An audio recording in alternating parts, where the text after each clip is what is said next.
Alright. Alright. Yo. How strong is Chrollo Lucifer for my boy official Divine?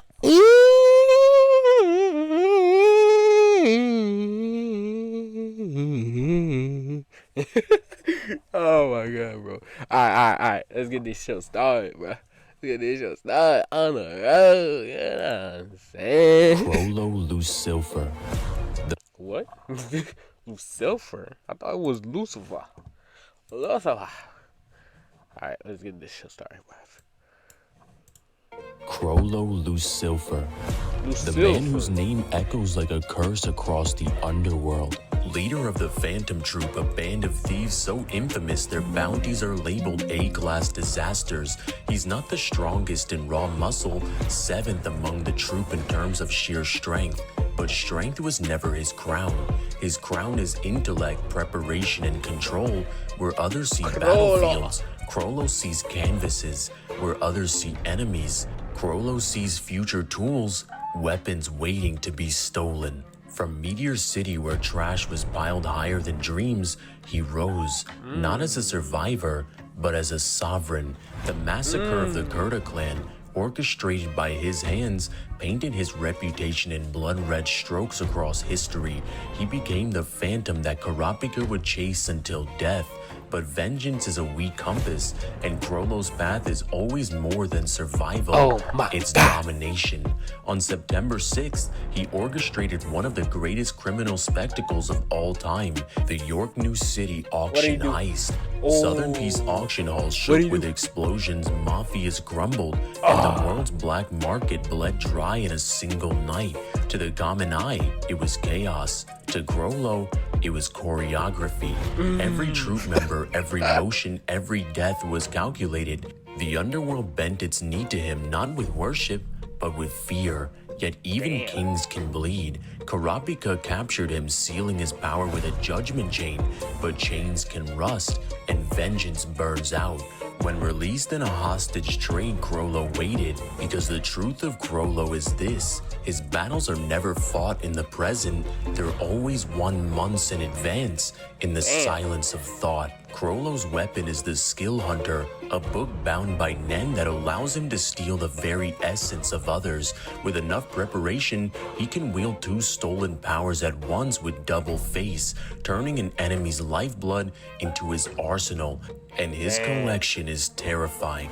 Indoor fish, skeletal conjurations that devour without pain, leaving enemies trapped in silence until death arrives.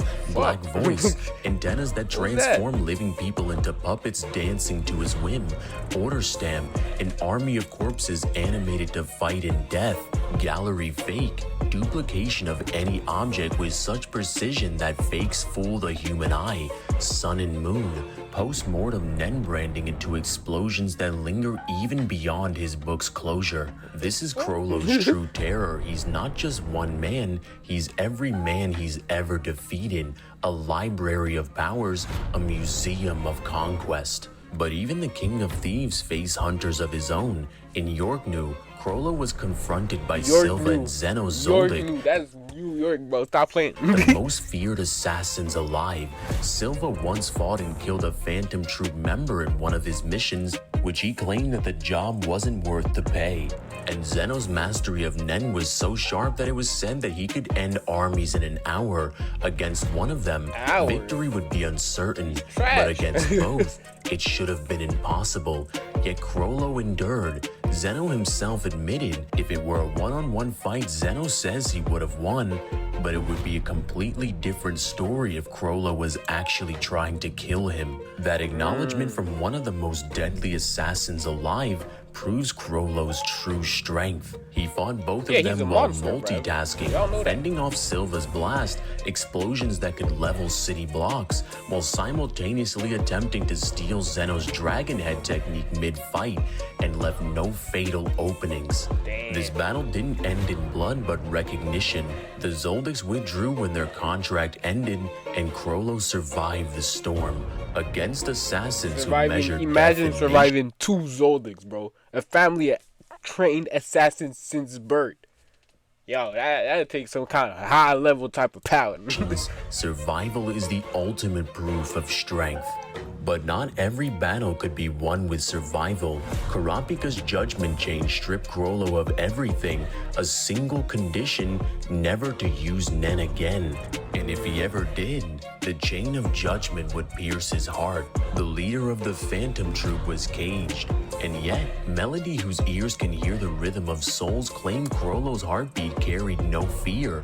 Even shackled, even defeated, he was serene, as if he'd already made peace with death long ago.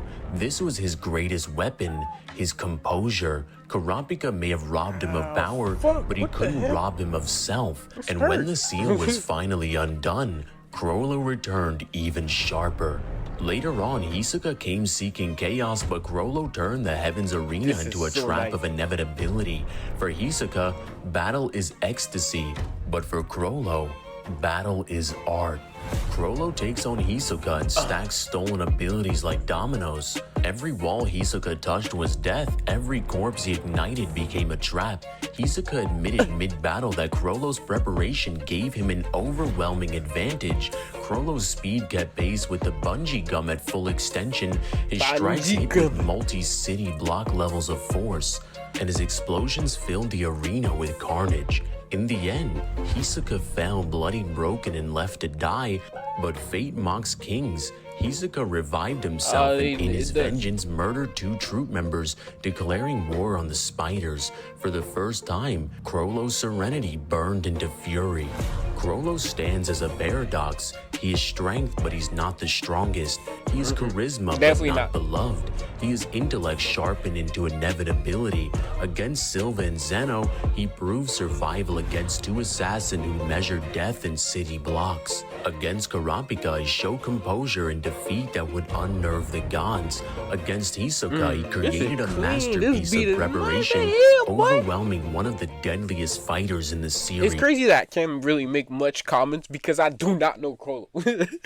I haven't really watched Hunter. I've watched like the beginning of it. Like I think I stopped after the exam when they went to get Kurapika. Not Kurapika, Killua. I stopped after that because I don't know. I couldn't. It didn't interest me that much. You know what I'm saying? So I really can't say much through this video. I'm learning Chrollo as I watch this. Who the fuck Chrollo is? I'm learning it right now.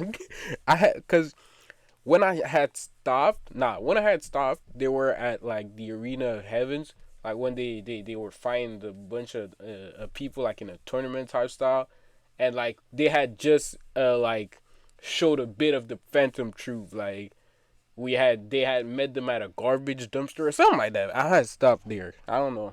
I didn't like Hunter like that, bro. It wasn't my type of shit. Overall, Chrollo would scale to multi-city block level with hypersonic speed. And shout out to Hans who dropped $250 to sponsor this video. In the end, Chrollo is special, a thief not of objects, but of futures. The world may see him as a villain, Kurapika as a villain, bro. Hisoka as prey, and the troop as a king.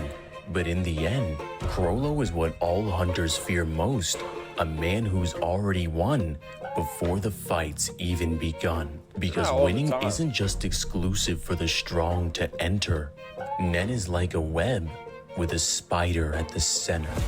Oh, guys, if you guys enjoyed this video, make sure you guys like and subscribe and hit that. Wait, hold on. Let me steal that shit, bro.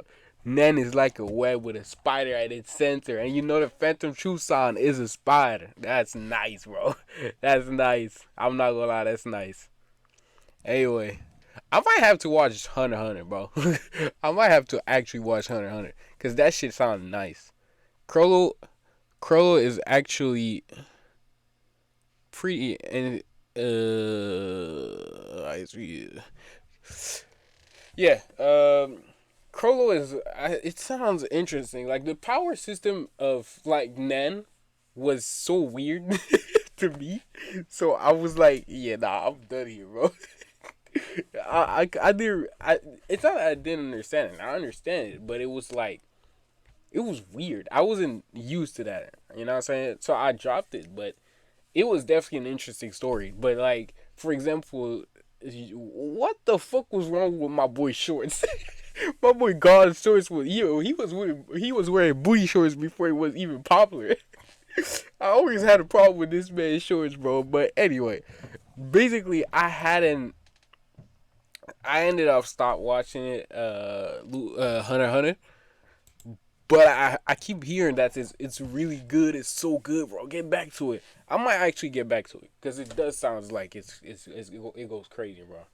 Like just Chrollo. I feel like I might actually like Chrollo because I like these type of villains character. You know what I'm saying?